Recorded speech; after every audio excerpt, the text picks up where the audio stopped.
combating the suicides of farmers in the state of Telangana, so I request couple of minutes.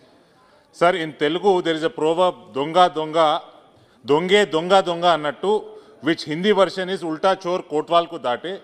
Today in Telangana, this seems to be coming into life. The farmers of Telangana are in a very bad condition under the current state dispensation. The farmers in the state of Telangana are committing suicides because the state is not procuring, in spite of an agreement in place with the center for procuring 60 lakhs metric tons of paddy.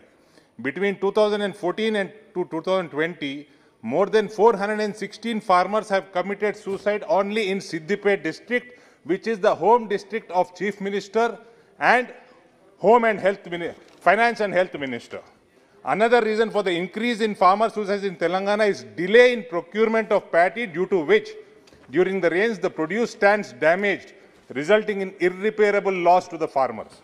The central government has never said that they will not procure rice from Telangana. Instead, the procurement of rice by FCI during the past 5 years has increased from 35.96 lakh metric tons to 94.53 lakh metric tons in 2020-21, an increase of over 3 times. In spite of this, the TRS MPs are creating the ruckus here, insulting the institution of parliament and people's mandates. Sir, 1 minute. Okay, sir.